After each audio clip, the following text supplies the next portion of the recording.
Timnas Indonesia resmi gantikan Iran di Piala Dunia. John Hertman panggil 23 pemain pilihan. Hairo, Madsen, Struijk pasti gabung.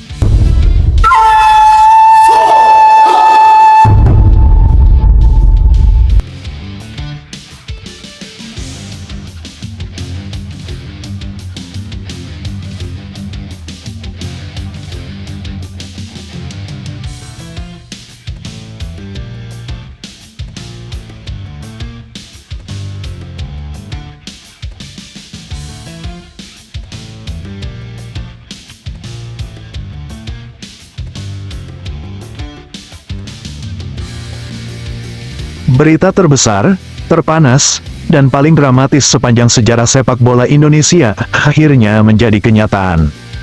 Hari ini, dunia sepak bola dikejutkan oleh keputusan resmi FIFA yang menegaskan, Timnas Indonesia resmi ditunjuk sebagai pengganti Timnas Iran untuk tampil di Piala Dunia 2026. Langkah ini diambil setelah Federasi Sepak Bola Iran secara resmi mengajukan pengunduran diri dari turnamen akibat ketegangan politik dan konflik geopolitik yang kian memanas di kawasan Timur Tengah, yang membuat keikutsertaan mereka tidak memungkinkan.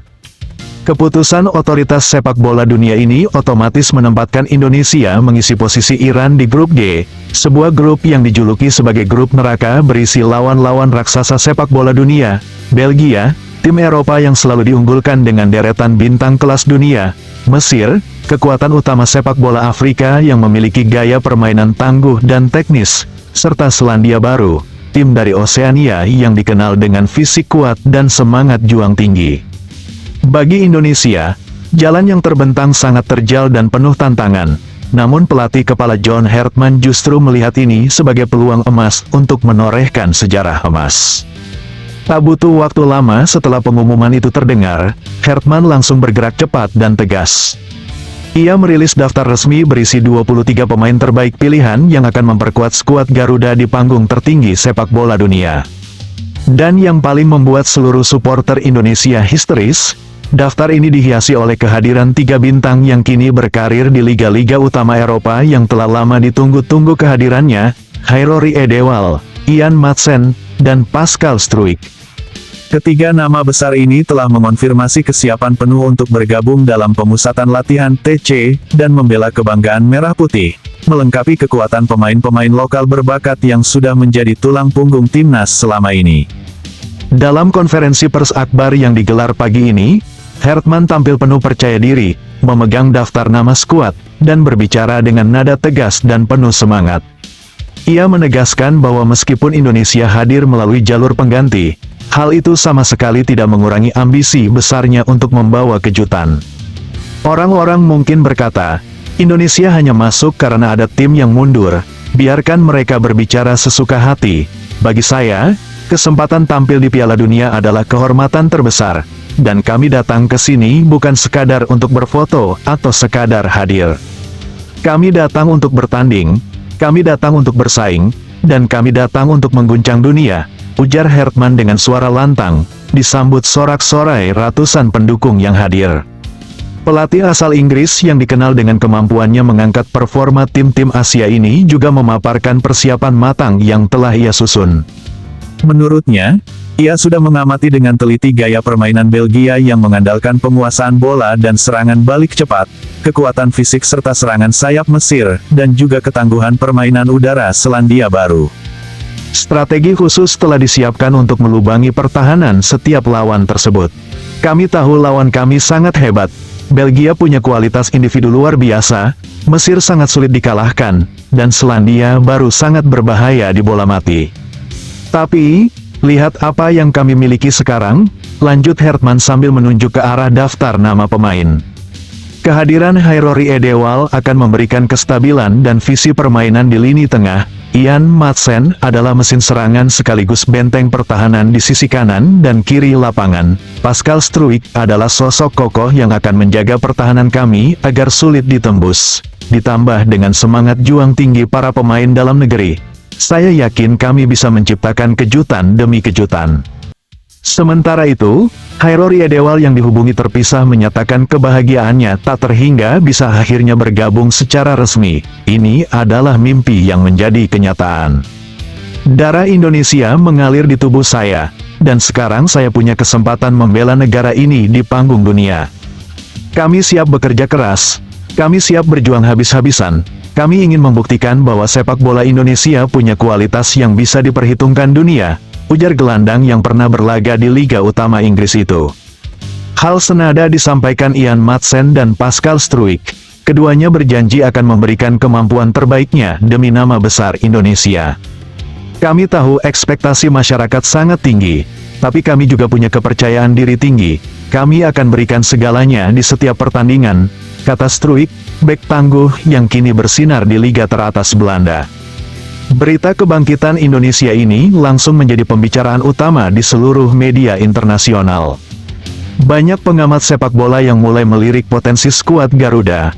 Ada yang meragukan, ada yang pesimis, namun tak sedikit pula yang memprediksi Indonesia bisa menjadi kuda hitam yang berbahaya di grup G. Di dalam negeri, suasana sudah tak bisa diungkapkan lagi dengan kata-kata. Dari Sabang sampai Merauke, bendera merah putih mulai dikibarkan di mana-mana. Media sosial meledak dengan ribuan ucapan syukur, doa, dan dukungan tak terputus. Bagi rakyat Indonesia, kehadiran di Piala Dunia ini sudah merupakan kemenangan sejarah. Namun dengan komposisi skuad yang diperkuat bintang Eropa dan strategi jitu John Hartman, mimpi untuk lolos dari babak penyisihan grup bahkan melaju lebih jauh, kini terasa semakin nyata. John Hartman telah meletakkan target tinggi, membawa skuad Garuda bukan hanya berpartisipasi, tapi menulis kisah kebangkitan sepak bola Asia Tenggara di mata dunia. Pertandingan perdana melawan Belgia akan menjadi panggung pembuktian pertama. Apakah Indonesia bisa membuat dunia terkejut? Apakah Garuda bisa terbang tinggi menaklukkan raksasa-raksasa sepak bola dunia? Segala mata kini tertuju ke arah mereka. Satu hal yang pasti, Indonesia ada, Indonesia siap, dan Indonesia akan mengguncang Piala Dunia 2026.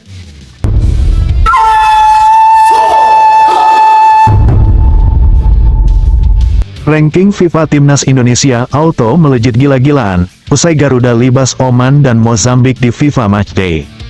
Timnas Indonesia kembali menjadi sorotan jelang FIFA Matchday Juni tahun 2026. Bukan hanya karena dua lawan yang akan dihadapi cukup kuat, tetapi juga karena momen ini dinilai sebagai kesempatan emas bagi skuad Garuda untuk mendongkrak posisi di ranking FIFA secara besar-besaran. Federasi Sepak Bola Indonesia atau PSSI sudah memastikan bahwa Timnas Indonesia akan melakoni dua laga internasional pada awal Juni tahun 2026. Lawan yang dipilih bukan tim sembarangan, melainkan Oman dan Mozambik, dua negara yang memiliki ranking FIFA lebih tinggi dibanding Indonesia. Pertandingan pertama akan mempertemukan Timnas Indonesia melawan Oman pada tanggal 5 Juni tahun 2026, 4 hari berselang. Tepatnya tanggal 9 Juni tahun 2026, Garuda akan kembali turun bertarung menghadapi Mozambik. Kedua pertandingan tersebut akan digelar di Stadion Utama Gelora Bung Karno, Jakarta. Laga ini dipastikan menjadi ujian besar bagi pasukan John Hartman. Selain penting untuk mengukur perkembangan tim, hasil dari dua pertandingan ini juga berpotensi mengubah peta ranking FIFA Indonesia. Target utama PSSI, ranking FIFA naik drastis. Sekretaris Jenderal PSSI, Yunus Nusi, secara terbuka mengungkapkan target utama dari FIFA Matchday kali ini. Menurutnya, PSSI berharap Timnas Indonesia bisa memaksimalkan dua pertandingan tersebut untuk mendulang poin ranking FIFA sebanyak mungkin. Kami berharap dalam dua kali pertandingan ini Timnas Indonesia bisa menang. Kalau itu terjadi, tentu ada peningkatan ranking yang cukup baik dari FIFA Matchday ini, ujar Yunus Nusi kepada media di Jakarta. Saat ini Indonesia masih berada di posisi 122 ranking FIFA. Meski mengalami perkembangan dalam beberapa tahun terakhir, posisi tersebut masih dianggap belum mencerminkan kualitas skuad Garuda saat ini yang semakin kompetitif. PSSI sendiri memiliki ambisi besar membawa Indonesia masuk 100 besar ranking FIFA dalam waktu dekat. Karena itu, pemilihan lawan di FIFA Matchday kali ini bukan keputusan asal-asalan. Oman saat ini menempati ranking 79 dunia, sementara Mozambik berada di posisi 101 dunia. Dengan status lawan yang memiliki ranking jauh lebih tinggi, kemenangan atas Oman dan Mozambik akan memberikan bonus poin yang jauh lebih besar bagi Indonesia. Jika berhasil menang atas Oman, Indonesia diprediksi mendapat tambahan poin signifikan karena lawan berasal dari level Asia yang sudah cukup mapan. Sementara kemenangan atas Mozambik juga sangat penting karena tim Afrika tersebut sedang dalam tren peningkatan performa. Kombinasi dua kemenangan bahkan disebut-sebut bisa membuat ranking Indonesia melonjak beberapa tingkat sekaligus. John Hartman siapkan skuad terbaik pelatih timnas Indonesia. John Hartman dipastikan tidak akan main-main menghadapi FIFA Matchday Juni ini.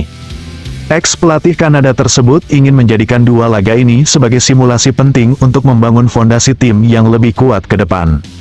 Sejumlah nama andalan diprediksi kembali menghiasi starting si Indonesia.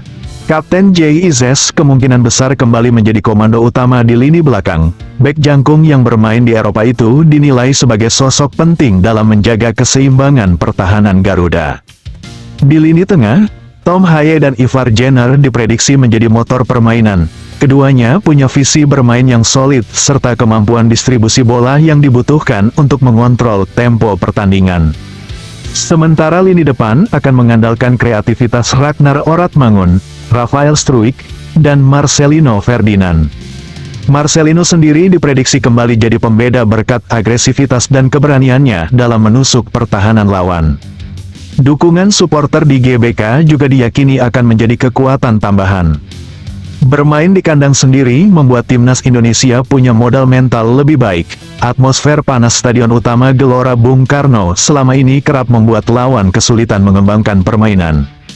Kenapa PSSI pilih Mozambik? Salah satu keputusan yang cukup mengejutkan publik adalah pemilihan Mozambik sebagai lawan FIFA Matchday. Banyak yang awalnya bertanya-tanya mengapa PSSI memilih negara asal Afrika tersebut. Namun Yunus Nusi menjelaskan bahwa Mozambik bukan lawan sembarangan. Menurutnya, banyak pemain Mozambik yang bermain di kompetisi Eropa sehingga kualitas mereka sangat layak dijadikan ujian bagi timnas Indonesia. Kita tahu bahwa negara ini dihuni pemain-pemain yang banyak bermain di Eropa. Ini tentu akan sangat bagus untuk menguji kualitas tim kita, kata Yunus Nusi. Mozambik sendiri memang sedang mengalami perkembangan pesat. Pada ajang Piala Afrika 2025, mereka sukses mencatat sejarah dengan lolos ke babak 16 besar untuk pertama kalinya. Prestasi tersebut membuat Mozambik kini mulai diperhitungkan di level Afrika. Beberapa pemain mereka bahkan tampil di klub-klub Eropa. Reynildo Mandava menjadi salah satu nama yang paling menonjol. Bek tangguh tersebut dikenal memiliki pengalaman tinggi di kompetisi elit. Selain itu ada Geni Katamo, winger eksplosif yang tampil impresif bersama Sporting Lisbon. Kehadiran pemain-pemain ini membuat Mozambik dipastikan tidak akan mudah dikalahkan. Oman juga bukan lawan ringan jika Mozambik membawa kekuatan khas Afrika. Oman hadir sebagai lawan Asia yang sangat disiplin. Tim asal Timur Tengah ini dikenal punya organisasi permainan yang rapi serta kekuatan fisik yang solid. Oman saat ini berada di ranking 79 dunia, jauh di atas Indonesia. Secara pengalaman internasional, Oman juga lebih matang. Namun Indonesia punya keuntungan bermain di kandang dan dukungan supporter yang luar biasa. Dalam beberapa tahun terakhir, performa Garuda juga meningkat signifikan, terutama sejak dihuni banyak pemain diaspora dan naturalisasi berkualitas. Karena itu, duel kontra Oman diprediksi menjadi pertandingan paling menarik. Jika mampu mengalahkan Oman, itu akan menjadi statement kuat bahwa Indonesia memang layak diperhitungkan di level Asia. Momentum besar menuju masa depan FIFA Matchday Juni tahun 2026 lebih dari sekadar pertandingan persahabatan.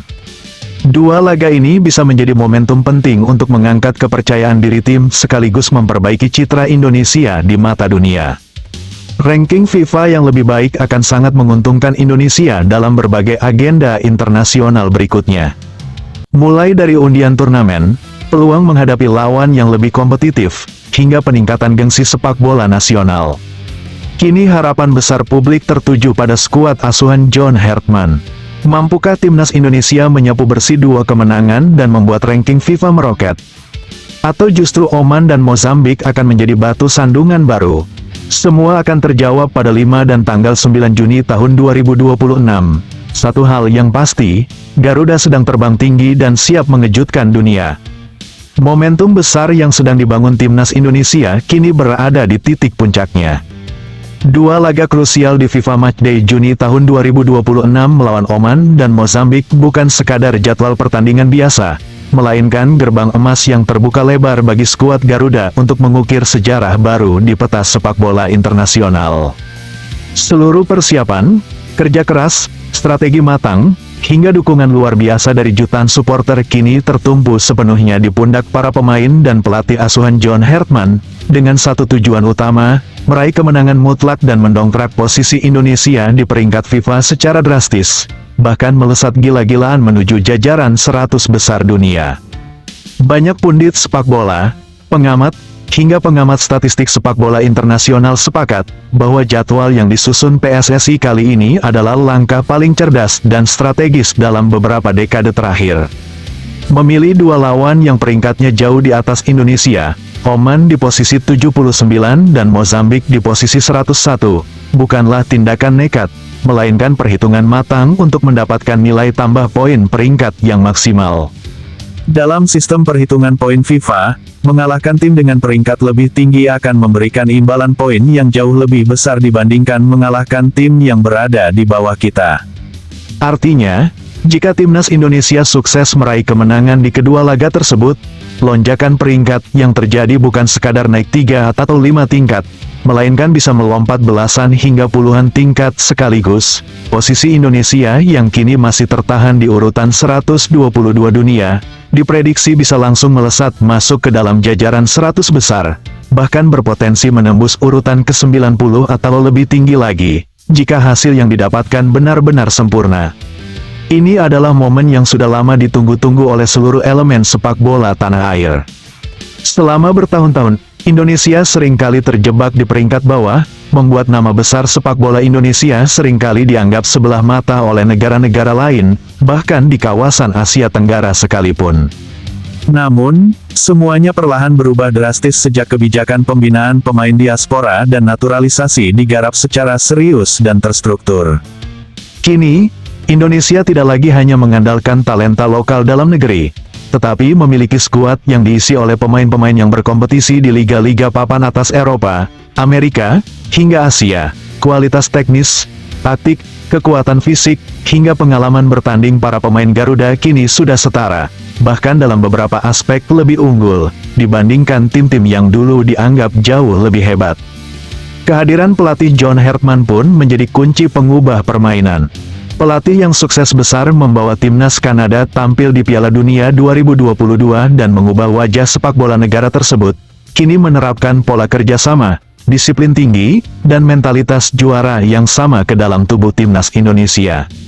Ia tidak hanya datang untuk melatih teknik, tetapi juga menanamkan belief atau keyakinan bahwa Indonesia mampu mengalahkan siapa saja, di mana saja, dan dalam kondisi apa saja. Hartman memahami betul bahwa pertandingan melawan Oman dan Mozambik adalah ujian paling nyata untuk membuktikan bahwa perubahan besar yang terjadi di dalam tim bukan sekadar isu atau perbincangan kosong, melainkan kenyataan di atas lapangan hijau.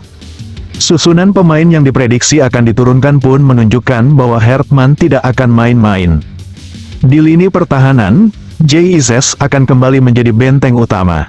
Pemain yang tampil apik di Liga Belanda ini memiliki kemampuan membaca permainan, duel udara, dan kepemimpinan yang luar biasa, sangat dibutuhkan untuk meredam serangan cepat lawan. Di sampingnya, nama-nama seperti Sandy Walsh dan Jordi Amat akan memberikan kestabilan dan pengalaman internasional yang tidak perlu diragukan lagi. Lini tengah menjadi nyawa permainan Indonesia, dengan Tom Haye dan Ivar Jenner sebagai pengatur irama. Keduanya memiliki visi permainan yang cerdas, umpan-umpan akurat, serta kemampuan memotong alur serangan lawan dengan cerdik. Pasangan ini akan menjadi jembatan penting antara pertahanan dan serangan, memastikan bola tetap berada di kendali tim dan mengalir menuju depan dengan efektif. Di sektor serangan, inilah kekuatan terbesar Indonesia saat ini. Kombinasi antara kecepatan Rafael Struijk, kreativitas Ragnar Oratmangun, hingga keberanian dan kelincahan Marcelino Ferdinand akan menjadi mimpi buruk bagi pertahanan Oman maupun Mozambik. Marcelino, khususnya, kini telah tumbuh menjadi pemain kunci yang selalu bisa memberikan solusi sulit di saat permainan sedang buntu. Ditambah dengan kehadiran Ramadan Sananta atau Egy Maulana Fikri yang memiliki kemampuan mencetak gol instan, serangan Garuda dipastikan akan sangat tajam, variatif, dan sulit diprediksi. Keuntungan bermain di kandang sendiri di Stadion Utama Gelora Bung Karno menjadi amunisi tambahan yang tak ternilai harganya. GBK yang dikenal sebagai benteng tak tertembus, akan kembali bergemuruh oleh dukungan puluhan ribu supporter yang siap menciptakan atmosfer menggelegar. Bagi lawan, bermain di GBK adalah ujian mental yang berat. Sorakan nyanyian, tepukan tangan, hingga dukungan tanpa henti dari penonton seringkali membuat konsentrasi lawan buyar dan sulit menerapkan strategi yang sudah disusun. Bagi timnas Indonesia sendiri, dukungan ini adalah sumber energi tambahan, kepercayaan diri, dan kekuatan mental yang membuat para pemain merasa seolah-olah bermain dengan keunggulan jumlah pemain di lapangan.